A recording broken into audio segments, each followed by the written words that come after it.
All right, everybody. Day 7, day 8, I forget the count, but I'm wearing this, coming to you from New York City, which is the epicenter of the coronavirus pandemic in the United States. I have this on, as you know, for posterity because at some point, hopefully soon, we will be able to look back at this and remember what we have all gone through. Walking around in the street with this. So let me take it off now. I have never been one of these guys, well, because I understand the monetary system. I understand MMT, which, by the way, MMT is not a policy. It is just an explanation of how the monetary system works under free-floating foreign exchange, non-convertible currency, the system that most of the world is utilizing. So when people say, oh, are they going to use MMT like as a policy? It is not. That's like, it's like saying, or the understanding like physics is an understanding of matter and the interaction of matter in the universe. You don't say, are we going to use physics? No, physics is an understanding. It's a body of knowledge. MMT is a body of knowledge. I just wanted to make that clear because you have a lot of people say, oh, now they're using MMT. No, MMT was always there because it was just a description of how the monetary system functions. So now I got to talk about something because, I labeled this video, Something's Gotta Give. If you see the latest figures, and this is not just all of a sudden, this has been happening now since September, but the latest figures from the Fed's weekly balance sheet, the report it puts out, the H.4.1. You could Google that, H.4.1, every week on Thursday at 4:30 Eastern Time it comes out. I mean, the numbers there are, this is monetary policy run amok. This is what happened, the last 30, 40 years when economists and policymakers decided that it was no longer about fiscal policy, but it's all about monetary policy. This panacea that monetary policy can solve everything. And it is now at the point where it has gone berserk. Now, of course, you know me. I was never one of those guys saying, oh, they're printing money. They're printing money.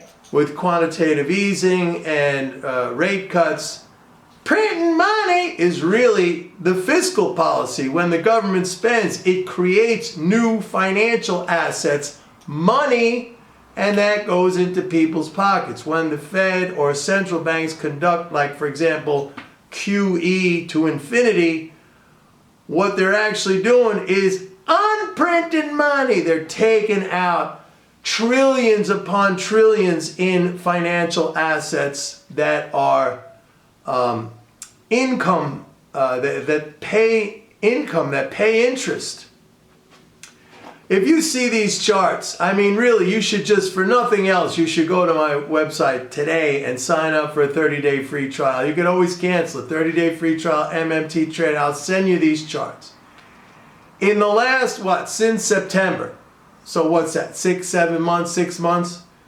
Treasury holdings by the Fed, and I'm just going to glance over here because I have my numbers over here. Treasury holdings by the Fed up 1.2 trillion since September. They bought 1.2 trillion in treasuries. They now hold 3.3 trillion of treasuries, an all-time record. And literally, when you see these charts, it's like, okay, here are the holdings, here are the holdings. They were going down a little bit when they were like, remember when they were doing reducing their balance sheet, and then boom, through the roof. Those Forex swaps, by the way, remember we're talking about the dollar shortage, which I admit last week I did the video. I said, hey, you know what? I finally see the numbers. They did 200 billion in 1 week last week. Now this week, they did another 142 billion in those dollar swaps. And you could download a list of all the banks. I got it off of the Fed, all the central banks that were, lining up to take dollars. Bank of Japan, huge. ECB, big, but not as big as Bank of Japan. And then you had the Norwegian bank, the Swiss bank, the Swedish bank. You had a lot of smaller banks. Those things now are up to 348 billion, those swaps. And it's still not stopping the dollar. That is 348 billion is the highest level of those swaps in 11 years. In the last week, the Fed bought 75 billion of mortgage-backed securities. Now that was an area that the Fed had been getting out of.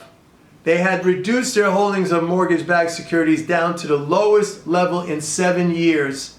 And then in 1 week, they bought 75 billion worth of mortgage-backed securities, which drove up their holdings of MBS to the highest level in 6 months. In 1 week. In 1 week. And now, and of course there's many other assets on the Fed's books, but now, get this, the Fed's balance sheet is now at 5.9 trillion. 5.9 trillion. It was at 3.8 trillion in September, just last September. It is now, so 2.1 trillion increase. In other words, what's happening here? The central banks, and it's not just the Fed, because they're all doing it, they are sucking up into a black hole all the financial assets of the world. Now you might say, yeah, but look, they're replacing it with reserve balances, cash, right? But that yields nothing. It's negative in many instances. They're buying, and what they're buying is the highest rated collateral in the world. I've spoken about this. Treasuries, the highest rated, most important collateral in the world. This is monetary policy run amok. What should be happening here is the exact reverse.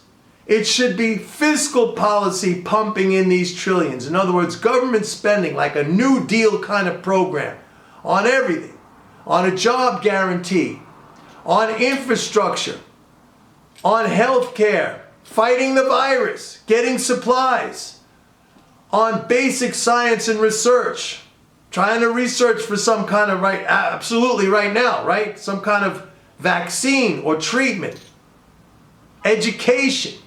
So instead, everything's going down the tubes. Fiscal policy is fizzling. I just saw a thing today that said that some of these checks in this stupid package that they just passed might take 20 weeks for people to get their money.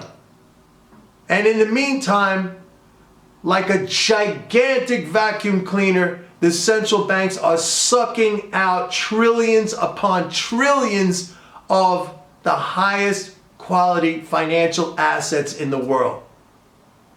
What do you think is going to happen? Now I said something's got to give. Now I'm not one of these inflationistas, hyperinflationistas, because they're sucking out a lot of income. But something has got to give. And all you have to do is look at these graphs that go like doo-doo-doo, and then psh, and you will realize that this is an experiment in disaster. We need to stop this absurd monetary policy as a panacea, as a remedy for everything, which it is not. It is so, and by the way, I talked yesterday about that rule change that the Fed put through, like at 4 p.m. on a Wednesday without any forewarning whatsoever. Hey, we're changing the rules that now you don't have to include treasuries and reserve balances in the supplementary leverage ratio calculation. Why? Because they brought the whole entire system to the brink of collapse. If they had not done that, and this is my deeply held belief, if they had not done that, and look at the way they announced it like that, without any, hey, we're thinking about this, we may be considering, no, just and a very kind of a weird statement too, which was what wasn't really very clear. We're changing the rules right now. Why? Because this massive, gigantic reserve dump put the banks, all of the banks, at risk of bankruptcy, at risk of insolvency, unless they raised massive, massive amounts of new capital. So we said, okay, they said, okay, you don't have to calculate it like that anymore, which was good. They should have done that a long time ago. But they had to do that now because of their own actions. So I don't know what's going to happen, because this to me seems like a completely unsustainable situation. You need to get the fiscal involved. The fiscal, it's like filling up the swimming pool again, whereas this is draining everything out. Fiscal will create and deliver fresh, new financial assets that don't come with a liability. Remember, when the Fed lends you money, or when a bank lends you money, yeah, you get a deposit in your checking account, but at the same time, you have a debt that you have to pay back. When the government sends you a check, a Social Security check, a coronavirus stimulus check, unemployment benefits, that's money in your pocket for you to keep. There is no corresponding liability. So they got to get on the ball. They got to get on the ball. Go to my website. You got to see these charts. They will blow your freaking mind. See you tomorrow. Bye-bye.